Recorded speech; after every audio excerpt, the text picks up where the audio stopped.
Hey everybody, and welcome back to Hard Ticket. Except this week, we have been knocked off course. Our schedule is just going berserk lately, so we have decided to comment on something contemporary, which is sort of a first for us. We've covered some movies that correspond with the year we cover them, but this is a new little Ticket Stubs miniseries we're calling Hot Ticket. Get it while it's hot. The movie is new to you and it's new to us still, so that makes sense, right? Yeah, that makes sense. This is like a sub series you've been kind of kicking around for a little bit. You know, we came up with the Ticket Stubs moniker. I was like, for the short episodes, we should just call them Ticket Stubs because it's a little stub. Yeah, and you were like, that's genius. And then you came up to me and you were like, if we want to talk about like new movies and not have to kind of fit them into the format, we should come up with like another like good name for it. And you came up with Hot Ticket, which I'm like, brilliant. Yeah, because it sounds enough like Hard Ticket that it works. So This is our inaugural Hot Ticket episode. This is coming out a week after the movie we're discussing, which is Project Hail Mary. Yes. Which was like the biggest movie of the year right now. Like maybe kind of surprisingly, at least to me, not hearing about this thing until maybe like a month or two ago. Like this coming out of nowhere is crazy. Yeah, it's like not quite an original movie because it was based on a book, but like, you know, it's also not based on like a pre-existing like series. Like this is a big year for franchises. We actually have the Super Mario Galaxy movie coming out next month, and then we've got a new Spider-Man and a new Avengers and the third Dune, and we've just got Star Wars. Star Wars. Yeah, a lot of stuff companies are letting out of the vaults this year. But this one was sort of came out of left field a little bit. Yeah, it's kind of refreshing to see. It's like you're saying, it's not a fully 100% original idea, but you know, it's like when The Martian came out and it was based on the book by the same guy. It was like, that's enough to just give me a little bit of faith in kind of the spectacle of blockbusters that people can flock to them just because it's like, oh, it's a dude in space doing crazy space shit. Instead of, oh, it's the mandolin and Go-Gurt, and I want to see them shoot some aliens. You know, like it's something a little bit more, there's a little more substance behind it, I think. And I think this film, it's got a little bit more substance than your average blockbuster. I think so. And in fact, this is the first time I have ever crammed a book before seeing the movie that it was based on. So last week I sped read Project Hail Mary by Andy Weir in preparation for the movie because I was watching the trailers and I was getting giddy. I was so excited. Phil Lord and Chris Miller were favorites of mine back in high school. I loved the Lego movie. I really enjoyed the Jump Street movies. I loved the original season of Clone High. Tristan, we both love that. I could speak for both of us on that one. Yes. And this is the first movie they've actually directed since 2014, which is kind of wild. They do a lot of producing. They've done some writing and they've done some TV work, but now they're doing a big sci-fi spectacle movie that is making waves. Gravity waves. Microwaves.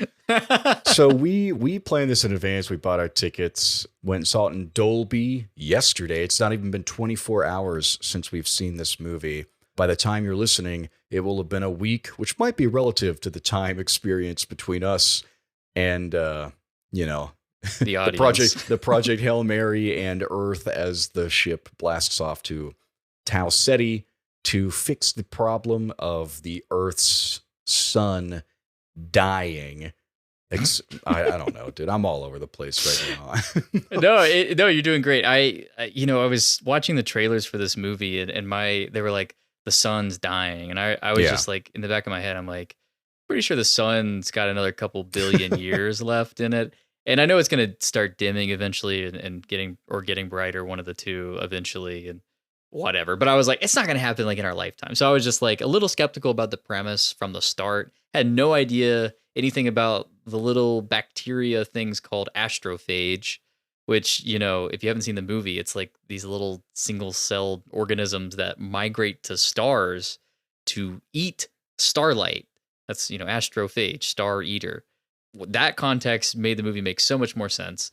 But then I was confused. I was like, okay, so why are they going to another star? I thought it was going to be like an Interstellar situation. And this movie's kind of getting compared to Interstellar. I thought it was going to be like, we got to go to another star, open up a wormhole. It's all about love, Murph, and we got to get everybody over here, and we're going to live around a different star that's not infected, basically. I didn't know they were looking for a cure. It's sort of it's like an infection movie. It's like a contagion or outbreak kind of situation. We got to find the cure to what ails the sun. Yeah, astrophage is an invasive species. It is all about love, though, at the end of the day. It's about our two astronauts from completely different worlds, literally, different climates and atmospheres that they can survive in, that still manage to become best friends based on bravery and a higher calling and science. Science, bitch. Mr. White. Science. Jeff, I like this movie. I thought it was pretty good. I was I watched the movie yesterday and I was getting into it. I was getting into the rhythm and everything. It is sort of a movie that jumps around a lot. Phil Lord and Chris Miller, famous for so many movies that I feel like have a very frantic pace, like the Spider-Verse films, the Lego movies and everything. I think this movie has like a similarly kind of frantic pace. And I was trying to there's a lot of information to be gleaned from what's going on, a lot of exposition. Yeah, it's getting the Interstellar comparisons, and it's sort of like Christopher Nolan with a fidget spinner. Ooh. Or like Stanley Kubrick with like a fidget spinner. with like an even faster fidget spinner, yeah. No, that's what, and the ship kind of looks a little bit like a fidget spinner too. So it's centrifugal forces, right? Yeah, exactly. No, but I caught up to it and I was enjoying it. I felt like it was a little long in the tooth. And I'm a science guy, so I had some questions about some of the science in the movie. Yeah. The big thing that was bothering me was, okay, so they got to get to Tau Ceti, right, which is this sun that's 11 light years from our sun, and they have a planet orbiting it, and basically they've detected a what do they call it? What's the line called? The Petrova line. Petrova line. Yeah, there's a Petrova line over there. But their sun is not dimming, and so they got to figure out why, because they're like, maybe there's a cure. So, okay, 11 light years away. If they're traveling like 99% the speed of light, I was like, that's going to be 11 years here on Earth, but for the people in the spaceship, it's only going to be like a year and a half, according to my calculations. You're telling me, though, that it was actually like a 13-year journey relative to Earth. Yeah. And it was like 3 to 4 years inside of the spacecraft because of the relativity, the theory, because of general relativity or special relativity. Actually, I think that's special relativity. Well, E equals MC squared, Tristan. Actually comes up quite a few times in the book, literally. Like 100%. I mean, the astrophage itself, being a being that eats starlight, has to contain within it so much energy. They use it for fuel to actually get to Tau Ceti, which I thought was a really clever kind of twist and helped kind of explain how they actually got to this planet. I was having trouble, though, with the time spans a little bit. I was like, either they get to this star system super quick, like quick enough that they don't need to be put in a coma, which we find out in the movie is actually a very dangerous thing to do to people, because 2 of the 3 astronauts they send on the Hail Mary die in their coma, or it takes them so long to get to the Tau Ceti star that like a significant chunk of humanity is dead because of the climate collapse that results from the sun. So I was like wondering, Jeff, having read the book, can you maybe shed some dimmed starlight? Nice. Because of the astrophage. Some tau light, actually. That's what Grace calls it. He calls it that in the book. He's like, I can't call it sunlight. He's great. Grace actually names astrophage in the book as well, because he's the one who kind of discovers it, like verifies that it is in fact life. And I wish they put that in the movie, because they just start calling it that, and I'm like, no, let him have his little moment there, especially because language and etymology is a very big part of this story.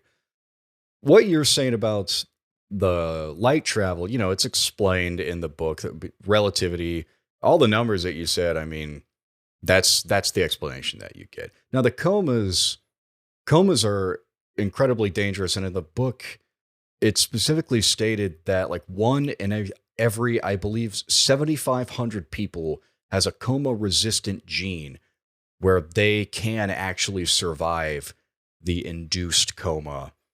and a majority of the population just can't. They just can't. Like they Oh. will not be induced. And so the fact that Ryland Grace, he's pricked immediately by Strat. She's like, oh, this will set an example for everybody. We want to test everyone, make sure we have all of our best eligible candidates. That's how they narrow their pool of astronauts from the beginning. Okay.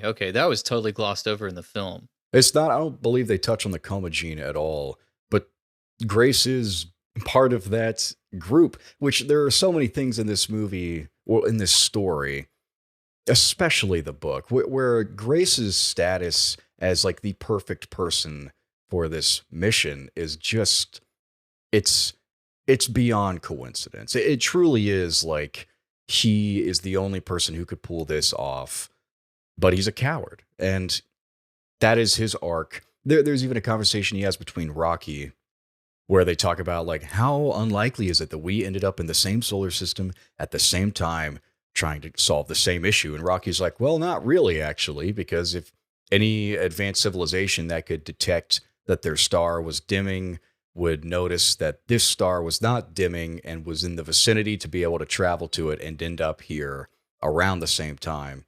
So there's a lot of stuff that I think is really cool in terms of the math of it. But I mean, and Rocky has been in Tau Ceti for years already. Like I don't think they touch on that in the movie either, but he has been there significantly longer than Grace has. Okay. But he also has a significantly longer lifespan than Grace. Yeah, I think he says in the movie that he's been with his rock mate for like 180 years or something like that.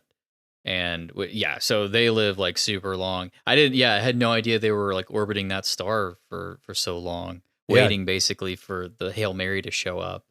You were talking about how you felt like he was like almost like meant to go on this mission. Like, is there like any sort of element of like divine, like a providence or anything? Like this was like his calling in life, or does the film ever touch on that, or the story ever touch on that? I mean, not really. No, I think what I'm gleaning from it basically is like, because Grace is just as brilliant as he is, like he just is the perfect candidate for it. Like if they sent anybody else, it would have failed. It would have failed. Okay, interesting. Yeah, it's just one of those.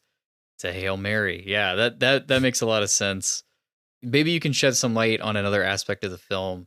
So when they get to Tau Ceti, when Ryan Gosling, Ryland Grace gets to Tau Ceti, he encounters an alien craft, an Iridian craft, and he encounters this little rock creature that he names Rocky.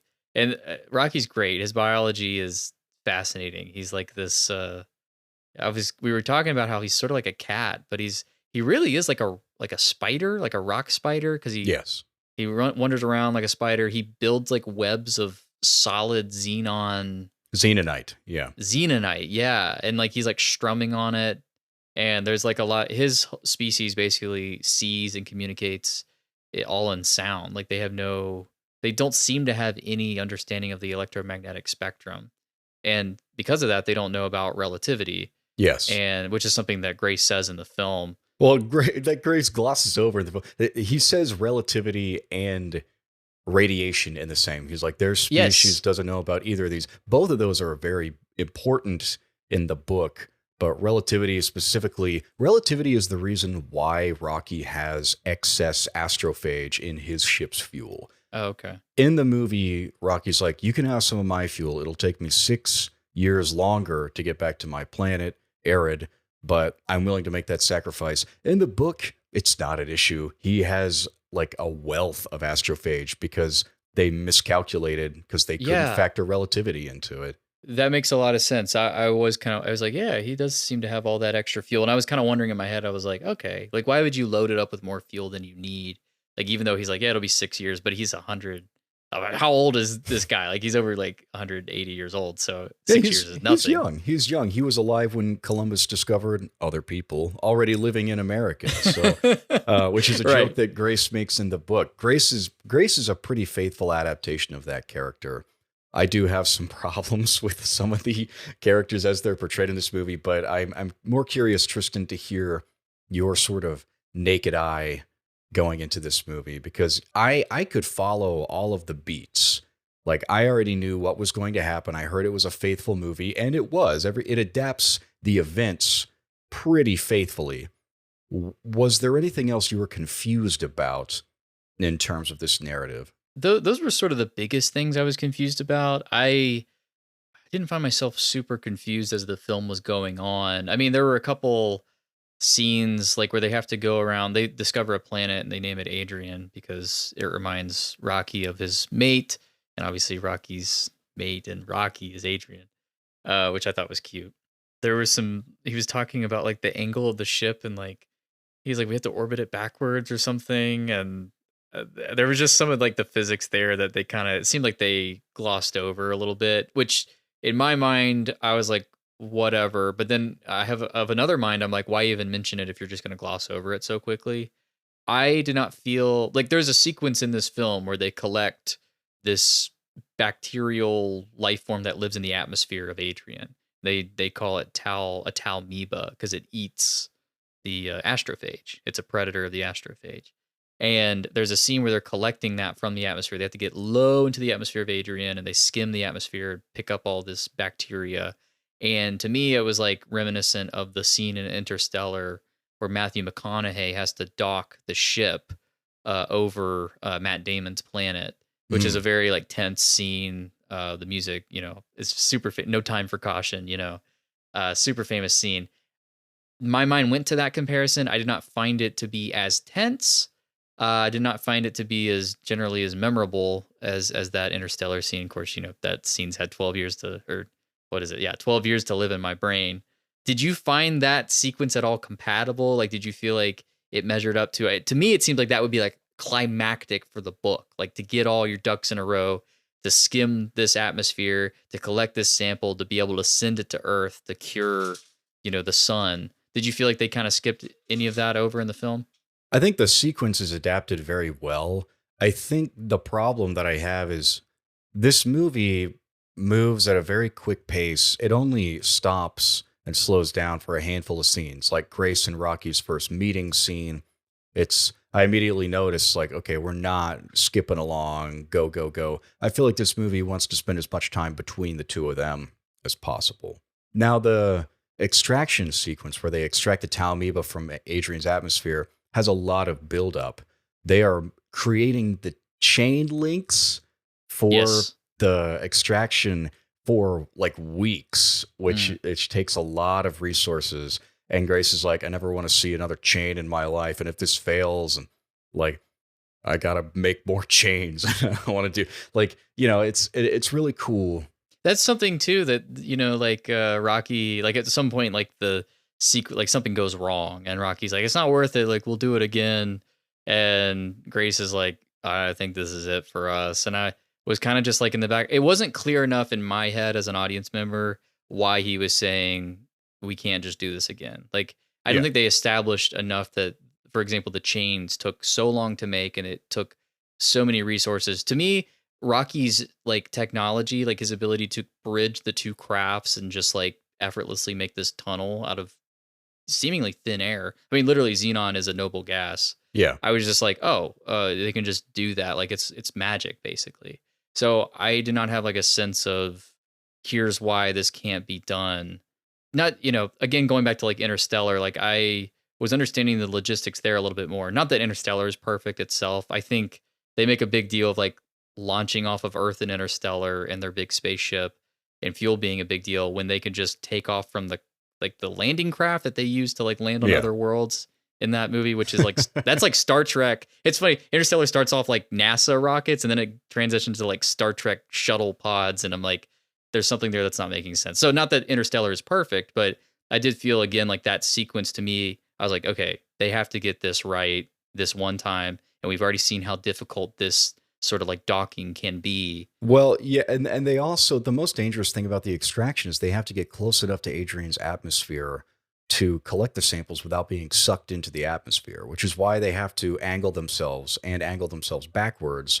And so they're blowing all of this like heat into the atmosphere. And in the book, he describes it as like they're basically leaving a scar of fire on the atmosphere because it's so hot and there's so much CO2. It's all just burning. And they like can only construct so much chain, so like they have to get so close. And what happens is the fire that they're carving into the planet is so hot it melts part of the hull, and the hull of the Project Hail Mary is where the fuel is because astrophage doesn't let radiation in.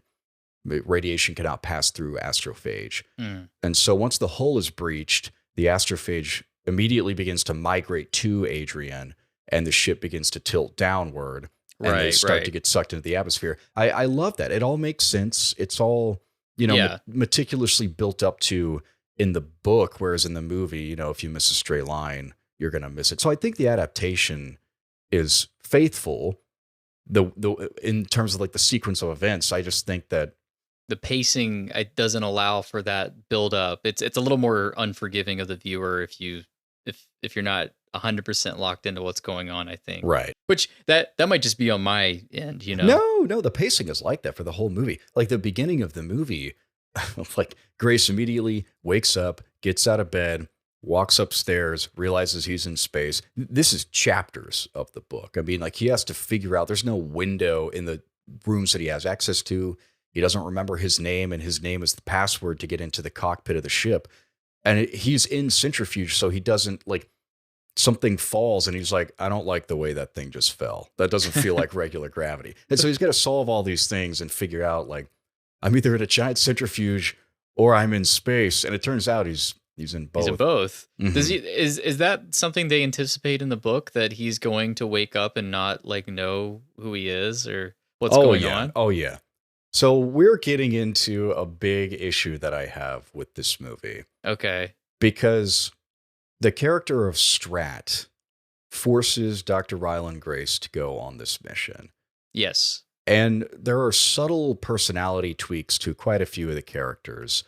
The crew members, Captain Yao, and I forget the Russian woman's name, either that or I just couldn't pronounce it, so I just stopped trying to remember it. She's played by the AT&T girl. That's all you need. Yao, she's like the goofy girl, the goofy party girl who's got bags and bags of vodka on the ship, to Yao's serious, stoic captain. And the movie, Yao is like, he's making a funny face in all of his photos. Yeah. He's like being kind of chummy with Grace on the ground too. Right. When it comes down to Grace having to be willing to go onto the Project Hail Mary, and Strat trying to force it on him. He's like, Captain Yao will never allow this. And she's like, yeah, you're right. He is stubbornly honorable. So when I induced your coma, I'm also going to give you this like amnesia inducing drug as well. And you're just going to be put into a coma a couple days early.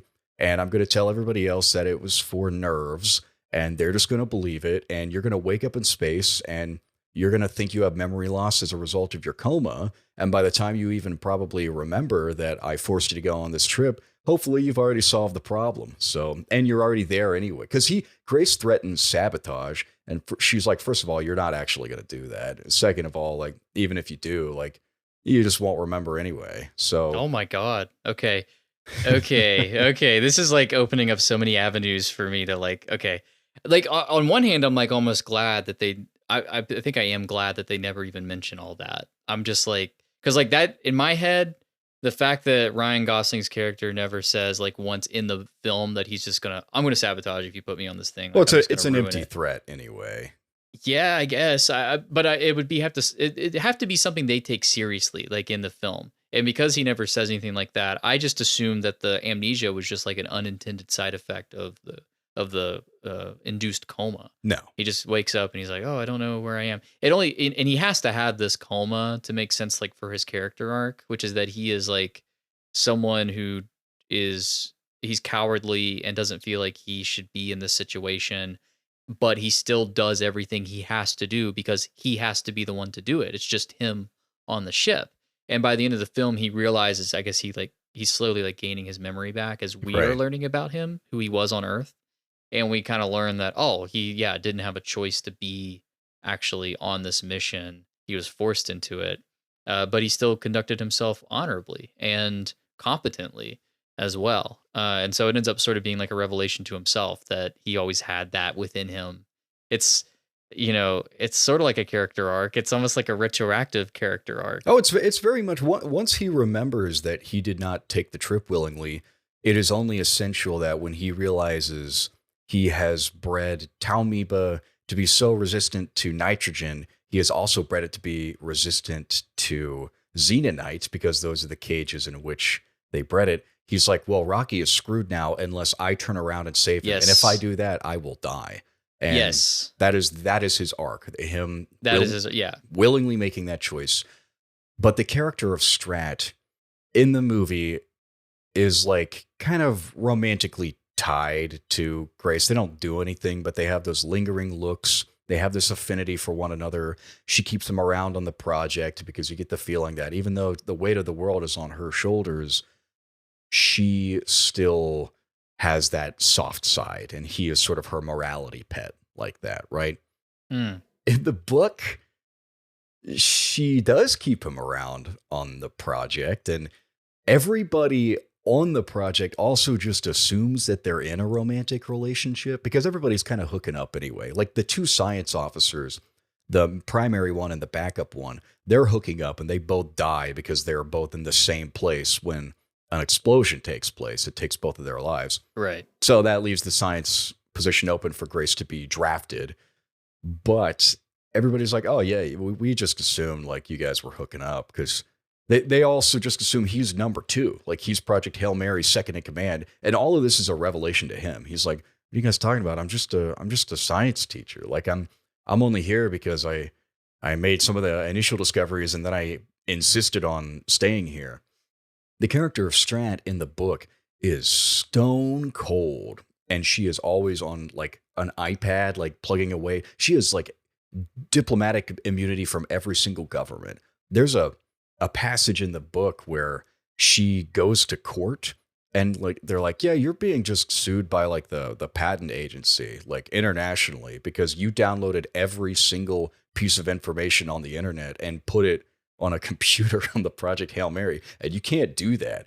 And she was like, I'm only here as a formality to tell you to off. I have immunity, and if you want to send me to jail after the project, that's fine if we're still alive, but I don't have time for this. And she just leaves. Like, yeah, she is a great character, but she's also pretty much an antagonist in the book.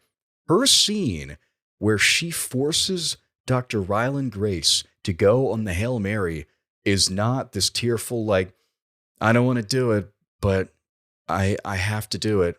No, she is apologetic, but she lays into him in the book. She says, you are a coward. You are not in the academic world because you're afraid your peers will laugh at the paper that you wrote. You have no partner because you're afraid of getting your heart broken. And you will not die for your world or your species because you're afraid of dying, basically. She just tears into him incredibly coldly. It's a great little passage. A little dressing down of the character, yeah. No, that does not come across in the film. There is sort of like a romantic thing I was kind of picking up on, but I was also like, it's platonic, I think, like they never do anything with it. And then by the end of it, when she actually does like draft him, forcibly, I almost got this sense. I mean, I got like a regretful sense from her, but I was also like, maybe she was kind of stringing him along just a little bit, just to sort of like let him know that there is like a heart here still on Earth, like worth dying for. Because that's like his whole thing. Like he doesn't have a thing that he feels worth dying for because he doesn't believe in anything except for his own meager existence. He's not able to see past himself. And it's only when he like has that relationship with Rocky that he's like, oh, like there's something greater at stake here. Yeah. And the irony being, of course, that he realizes that through a sentient rock monster. I will say that you can read the relationship between Strat and Grace as romantic in the book, especially because everybody in the Project Hail Mary kind of already assumed that they were. But there is a character in the book who's like the ship's designer, and she's introduced. She basically has three main passages when she shows up. When she's introduced, and she and Grace immediately butt heads. Then there's when they're talking months later, the ice is kind of melted between them, and that passage ends with her being like, I'm going to put astrophage around like the hull of the ship. And that way, that'll just prevent radiation from getting in anyway. And she was running it by Grace, like, do you think this is a good idea? And he's like, I think it's a genius idea. And she just kind of like blushes and looks down, and the passage ends. And then the last time she's even, I forget this character's name, but the last time she's really mentioned in this book is when Strat brings in an environmental expert. She's like, all the environmentalists are arguing right now about, how much time we have left on the earth and blah, blah, blah. And she's like, here's the timeline for the Project Hail Mary. What do you think? And he's like, oh, you don't have enough time at all. You're f***ed already. And I remember reading this passage, and Ryland's like, me and this doctor, we looked at each other at the same time. I don't know why we did it. We just did it. Yeah. And to me, it's like, he clearly has an attraction towards this woman, and they have an attraction towards each other. But Grace is just so, he's like, it's not even cowardly. He's just gotten rid of the idea of being romantically involved with the person, probably for the reasons that Strat mentions before she shoots him into space. Like, he's just afraid. He mentions that he likes being a teacher because all of his grade school students look up to him and respect him. Like, that is something that's important to him. Yes. But I always kind of liked the little relationship he had with this character who's not in the movie at all. And I guess the movie, I think, takes a much more direct romantic idea of Strat and Grace, which isn't exactly how I read them in the book. But again, you could read them that way.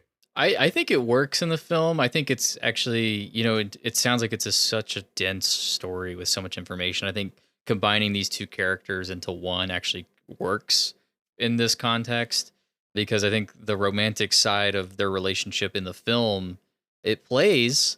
And I like that it's sort of subversive in the sense that they don't actually get together at any point. There's no like, you're blasting off to space tomorrow. Let's, make love one last time. Like that sort of thing. Like, it's just like, I'm doing this because I see something in you don't see in yourself, and you need to do this. And, that you do get a sense it's a tough call for her to make, even though she says at one point, like, it's not hard to ask for these people to do this. Because I think she just has a greater sense of this situation. She just sees everything for what it is, and she's like, this is just what has to be done. If we're going to continue doing what we're doing. It's interesting. Going kind of back to like the Interstellar comparison, like I rewatched that movie about a month and a half ago, and something that was always nagging at me in Interstellar is like the idea of humanity deciding that they're going to colonize another world to survive because this world is dying because we've killed it. And there was something in that film to me that was like, are we just locusts? Like, are we just these beings that are going to harvest this planet and move on to the next one, do the same to that planet, and on and on? Like, are we going to learn our lesson at this next world? That's sort of a lingering question in Interstellar. I don't really think gets answered. In this film, there is no, like, this is not humanity's fault. Like, this climate collapse, even though we're living in a world where climate collapse is a big problem, and Jeff is he's doing all kinds of fingers right now. He wants to say something, but I'm going to finish my point real quick. Even though this isn't humanity's fault, there is like this, I don't know, like I almost felt like if humanity is the locust, or is a swarm of locusts in Interstellar, if we are like a virus in Interstellar, the idea of humanity combating this actual virus in Project Hail Mary that just consumes starlight, just leaps from system to system and endangers everything that it comes in contact with. It was almost like humanity had met its match. And I was like, it was almost like cosmic fate that it sort of deserves this, that for its sun to start dying on it. This thing that we take for granted. It's like, oh, the earth might fall into ruin, but the sun will continue to shine, continue to rise, and we'll be fine, So, but Jeff, we got to pivot to you because you were gesticulating wildly just now. Jazz hands, that's a big thing in the movie. Yes. I'm going to backtrack a little bit to get to your point, because the last time we hear about Strat in the book, the last thing we read about her, there's a scene that's cut between her and Grace when he's like basically in a cell, and she visits him, and she's like, I really am sorry I'm doing this. And he's like, whatever, you. And she's like, you know what I studied in college? I studied history. And he's like, whatever, you. And she's like, When you're gone, do you really think, like, as things get worse and the ocean cools and ecosystems start to collapse, like, you really think the world is going to get along? Like, all the governments are just going to collaborate on everything? There are going to be wars. It's not a matter of Yes. if, it's a matter of when. Yeah. Some of the things that I liked the most about the book Project Hail Mary is what's happening on Earth. There is a whole passage that they cut, and I was like, I really hope they don't cut this, and they did. I understand why they did it, but it factors so well into how the story ends. The same environmental expert that they bring in, they're like, how can we, like, what can we do? And he's like, well, in Antarctica, there is a lot of methane that is preserved in the ice. Yes. And if we release that into the atmosphere, it'll keep us warm long enough, XYZ. And so they nuke Antarctica in a lot of places to release methane that will keep the atmosphere temporarily warm while the Project Hail Mary is on a mission. They also, in order to breed astrophage at the rate they need to, they set up special, like, solar panels in a large portion of the Sahara Desert and interrupt the ecology of the desert. So while they're trying to keep the planet alive, they are actively destroying it to do so, Yeah. which is something that is really not touched on in the movie at all. That's a shame. That's such a shame, because that was something that I was thinking of too when they're in the classroom and he's talking about, like, oh, everything's going to cool off. And I'm like, oh, it's like the opposite of the issue we're dealing with now. It's like, maybe if we could find a balance, we could, if we warmed up enough, we could find that balance. And I was like, right. Yeah, we'll just start running our coal powered plants and everything. Just I mean, they say 100%. that too in the book. They're like, we don't have, like, possibly the manufacturing power. We got to, resort to nuking Antarctica, basically. That's crazy. And, like, when they do it, the environmentalists or the ecologist, whatever is, I forget what I call him. He just, like, breaks down crying. It's oh, like, yeah, he's like Jeff Goldblum in Independence Day. He's like throwing a fit. It's awesome though. It's so cool. Now, I mentioned this to you right after we watched the movie. I said, like, the biggest difference in the endings is that you never cut back to Earth. Never. You never see how Earth turned out, shook out, how everything fell into place after the Hail Mary left. Like, we have no idea what state Earth is in. Were there wars? Strat was very confident that there would be, like 100% confident. What is the environment like? How many species died? What are they eating? How many crops failed? How much of the population is left?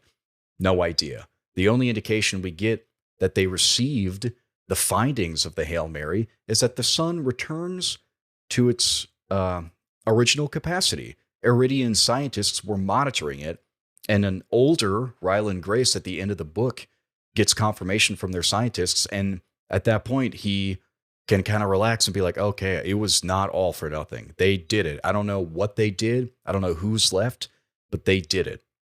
That's cool. And that kind of motivates, I think, his decision to hang around on a planet where he's found purpose instead of returning home to what could just be a wasteland. Like, oh, yeah. Yeah. You see at the end of the film that Sandra Huller's character, Strat, she's like aboard this aircraft carrier that's just like plowing through ice, like in the ocean. And it's like, she could be in like the Arctic Ocean, or she could be in the Pacific for all we know. And it's, at this point, the Earth's cooled so much that there are ice caps, like at the equator or something. Like we have no idea. Yeah, it's so cool, man. It's such a cool way to end it, and it is the same way. Grace is a teacher on Arid. Rocky and Adrian are still together, and they're still best friends, cosmic best buds. It's a feel-good story. Yeah. And I love that. And I don't like how we cut back to Earth, but I did predict that there would be something indicated, like there would be either Earth would try to reach Ryland Grace. Like, obviously there are no, I don't know why I said obviously, but there are no video diaries in the book. It's just you send the Beatles back and report your findings that way. I think it makes sense to adapt them to video diaries in the movie. But I will say, there's one shot after Rocky has risked his life to save Ryland after the extraction mission goes awry, and Ryland is reporting on his diaries, and he's a mess, and he's like, I'm so miserable. My best friend is, I don't know if he's alive or not. And you get this like wide shot of him like sulking but he's got a camcorder in his hand and he's pointing it at himself. And I'm like, isn't that just our generation? Like, isn't that just I have a thesis for sort of my biggest problem with this movie. And it's not necessarily an adaptational issue, although I know I'm being that obnoxious guy who's like, well, the book is better, the book did it better, which I've never been before. I'm kind of enjoying it right now. This is crazy. But there's a scene right before the extraction mission where Grace sets up his infrared light on the hull of the ship and he switches it on, and we go from this beautiful horizon shot of Adrian to this infrared where you see all the astrophage because he's in the Petrova line. And this is a scene that I watched a scene breakdown from Phil Lord and Chris Miller on Cinefix. It was your best shots. And they said, this is our favorite shot in the movie. The scene where he flips the light and you see all this glistening astrophage. It's beautiful. It is like objectively beautiful. It is a gorgeous shot. Now, what Grace does in this moment when the score is swelling and the camera's soaking it all up is he starts to like rotate himself, like flip up and down, like he's his own centrifuge, basically. Mm-hmm. And Rocky's like, what are doing, Grace? What are doing? And Grace is like, I'm having a moment, Rocky. I'm just having a moment. That's what this movie is. It is having its moments all the time. The moments, it can't let them just happen, right? And the fact that Lord and Miller, in their sort of promo run, they already stuck a little flag in this scene, right? Like, pay attention. This is like the best part. It's getting good right here. And Grace even like basically says it in the movie. I'm having a moment right now. I see not only the flag that he's planting, but I see all the flags that have been planted up until that point, and I see the rest of them. They are guiding us, the viewers, to every emotional beat in this movie. It's always, there's nothing interpretive about it. And, you know, there's a place for that, sure. And the scene where Grace is told that he is going on the mission, the first scene where she's like, you have 3 hours to think it over, it's played comedically. It's played for laughs. Now, Grace in the book makes jokes at inappropriate times because he's like a nervous guy and a dork, like he's a science teacher, but they're not always played comedically. In some instances, especially in an instance like this, it's like you're not necessarily supposed to laugh at it. But in a scene like this, you're supposed to laugh at it because it's the way it's paced, it's the way it's delivered, it's the way it's cut together and edited, it's the way it's scored. This movie spells everything out for you. You don't have to think about what to feel. You don't have to build suspense if you just play suspenseful music over it. And I understand conventions exist for a reason, and they guide viewers. And a lot of people have been guided to the conclusion that this movie is a masterpiece, or at least an incredible blockbuster. It is a very good blockbuster. I had a great time. I'm going to see it again.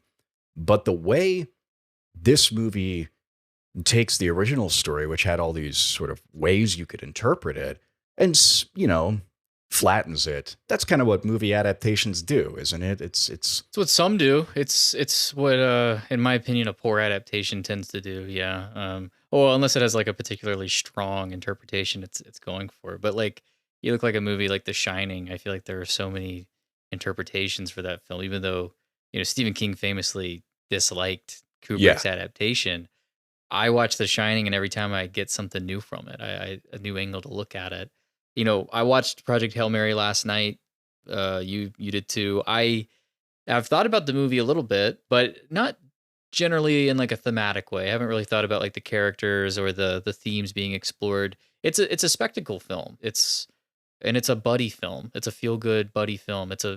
I was telling you, I think before we recorded, there's been people comparing it to like a Pixar film. It kind of feels that way, like sort of like Rocky and Grace, you know, on the spaceship, just wandering around, learning how to talk and stuff. And that's what it wants to be, because it wants to kind of condense the exposition as much as possible, get to the part where the spaceship shows up, and show Rocky off because he looks fantastic. The puppetry is just incredible in this movie. Yeah, the creature design, he looks great. Yeah, it's.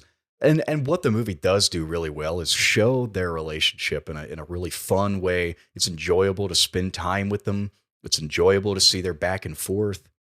I think it might do that better than the book. I really get the the sense that they have a camaraderie, that they would Yes. sort of risk their lives for one another. But here's, I guess, my point I was making about Grace being this like singular hero at the beginning. So is Rocky. Rocky is that hero too. They are kindred spirits in that way.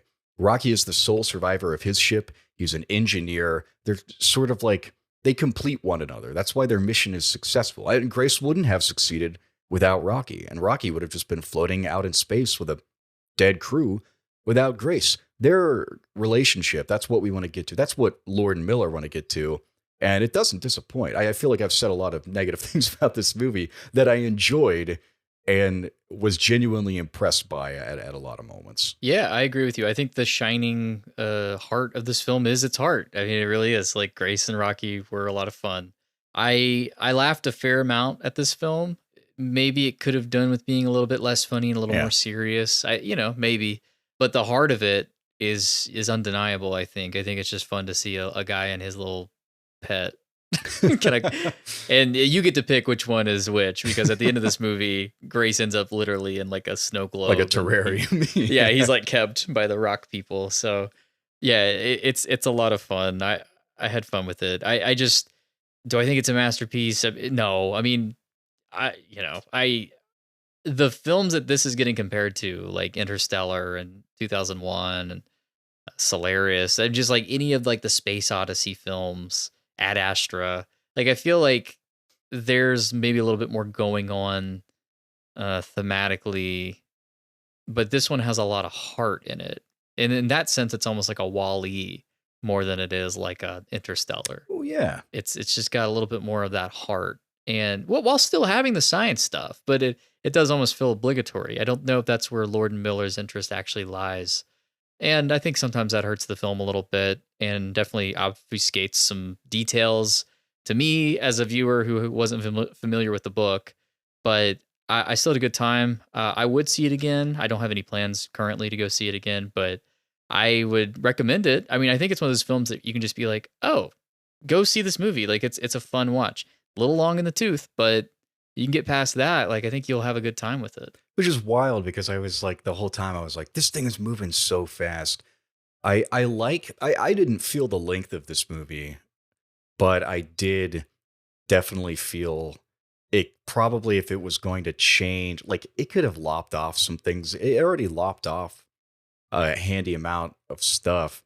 I feel like maybe it suffers at the beginning. This is a Lord and Miller thing. I think they're so eager to make light of a lot of stuff. And I watched one scene, like a little sneak peek before going into the movie, and it was like where Rocky shows up in his little ball, and he's like, I want to come in. I want to see dirty, dirty, dirty, which is something obviously that they plan in the book. They're like, how's this going to work? Let's work together so that we can, make this work logistically. The way they block that scene is like, it's like a slapstick. I was watching the sneak peek and I was like, I don't think I like this. I don't like this. Like, it feels like a little too millennial, a little chuggy, if I can borrow a word from my own generation. Chuggy. There's a part of me that's like watching scenes like that, and I'm like, and it goes back to like Rocky, like not knowing about like relativity and light, and I'm just like, how does this thing get out here into space?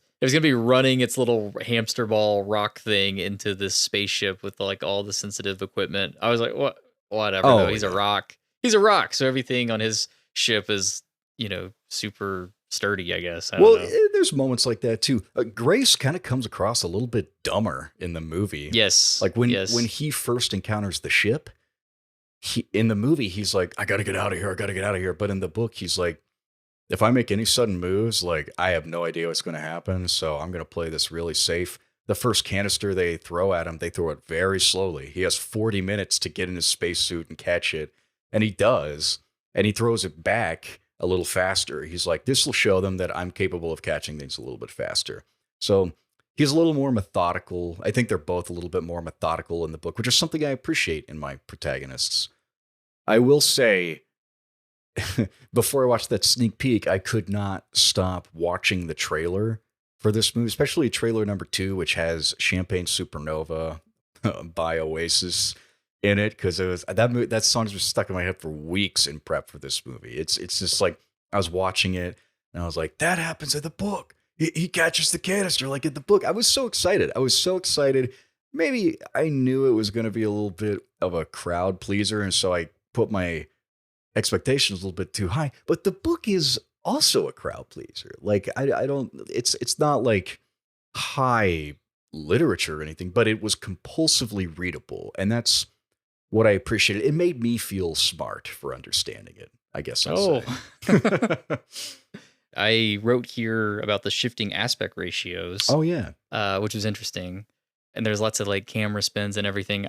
As the film was going on, because you wake up on the spaceship and it's like this sort of almost this abstract sequence in the beginning of light and surfaces as Grace is coming to from his coma. And it's a very sort of alien environment. And we're with Grace as he's sort of trying to figure out what's going on. Quick editing and weird angles and everything. But as the film goes on, the spaceship begins to feel more and more like home. And then it starts transitioning back to Earth with like the camera spins and the aspect ratio. And I'm like, this is starting to feel alien to me. Mm-hmm. And I think, we finally have a movie that has an excuse for making the light on Earth look like undersaturated and like washed out. Cause like that has been like a problem with movies, like modern blockbuster movies for so long, looking like gray and dull. Yes. And finally this movie, like it makes sense. And it helps make the Earth actually feel like a little less livable and less hospitable. And it starts to make the spaceship that Grace is on with his pet Rocky great. Like it starts to make it feel so much more friendly and forgiving. So I wanted to get that in before we closed out because I thought that I was an aspect of the film that I was really appreciating, like on a formal level. Yeah, formally, technically, this movie is like amazing. Lord Miller said there's not a single green screen shot. They utilize a lot of practical effects. Obviously, there's still VFX in it, but I mean, the fact that they opted for puppetry, like it just shows you they care. They care a lot about filmmaking in general. That's why probably they produced for the past 12 years. Like they can't help themselves. It's always a blast. Ryan Gosling, this film, it's very ping pongs, right? Emotionally, there can be a comedic scene that ends with him just crying, and I'm like, oh, I'm getting a little bit of whiplash here. But Gosling, he can do it. He can sell it, and I think he was a perfect casting choice. I think Sandra Hüller was a perfect casting choice. I mean, I was reading the book kind of with them in mind, so maybe it just kind of put them in my mind. But the way the characters are described, it feels great. They feel seamless in the roles. Did you feel like the AT&T girl was a perfect casting choice? I was thinking about their space burial at the beginning of the movie, especially because those characters are focused on less than they are in the book. And I was like, no, it's important to see that Grace is the guy who cares enough about these people that he knows, but he doesn't remember. Yeah. Like, it's important to see him pay them respect. I liked that addition. Her performance, she had like 5 lines, so whatever. Exactly. Yeah, it's the principle of the matter, the space burial and everything. We love a good space burial. They've been doing it since 2001 and Alien and all that stuff. So it was nice, a nice tradition. Yeah, I could probably keep going on about this movie for like another hour. I could tell you all the things that changed from the book. Grace never goes in Rocky's spaceship. That never happens. But I'm glad he did though in the film because I really enjoyed that. It's gorgeous. I think a lot of the things you're saying about like, okay, how does a creature like this? How do they not know about relativity? How do they not know about radiation? I think Weir kind of works backwards from these questions. He's like, okay, now I need another astronaut who's the sole survivor of his ship. How did he end up out there alone? Okay, let's say they didn't know about these things. How could they not know about these things? Let's work backwards from there. I think Weir is a great conceptual writer. I think he's great. His dialogue is, it matches the film. It really it has the same sort of tonality to it. So in a lot of ways, it is a good adaptation. In a lot of ways, it's a good interpretation and not necessarily my interpretation of the book. Yes, I think that's fair to say. It is a specific interpretation and one that'll probably appeal to the widest audience possible. Yeah, I think so. Yeah. I think so. But without feeling too cynical. Not too cynical. Well, that just about does us for this inaugural episode of Hot Ticket. I'm glad that we have a shortcut to talk about popular movies. That's not something we do a lot on this show. It's not, but we've been wanting to diversify the programming. It's something that we've been doing in our, second season. We had, ticket stubs and specials in our first season. Now we have blind spots and Hot Ticket here. Who knows what will come next? I don't think we have anything in the pipeline right now, but we just like to talk about movies, and we like to look for excuses to talk about film. So if we can fit it under this umbrella that we have called Hard Ticket, then we will continue to do so. So I don't even know what our next Hot Ticket's going to be. I'm curious. We might have to do Disclosure Day or something. I know we're kind of gearing up for Spielberg's summer. So. Yeah, there's some big ones coming out this year. Speaking of blind spots, though, next week we do have a new blind spots episode coming out between you, Tristan, and our good friend Josh Brown. That is on the movie Signs. So if you have or have not seen Signs, now's a good time to check it out or revisit it. Give that episode a listen. There's a lot of cool points made between the two of you. Our regularly scheduled program will resume the week after with a hard ticket matchup between Vertigo and When Marnie Was There, a little Hitchcock versus Studio Ghibli. That's an exciting one. We're going to have on a guest that we will announce in the future, and we are very excited to have her on. If you're listening right now, hi, special guest. So we'll talk to you then.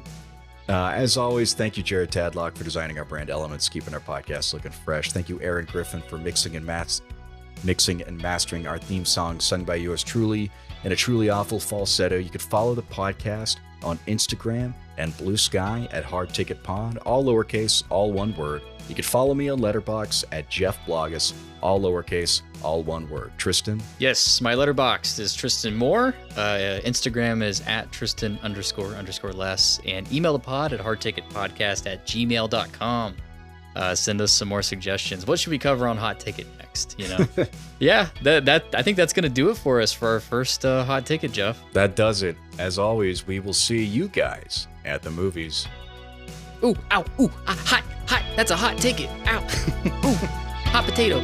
That's it, don't put it.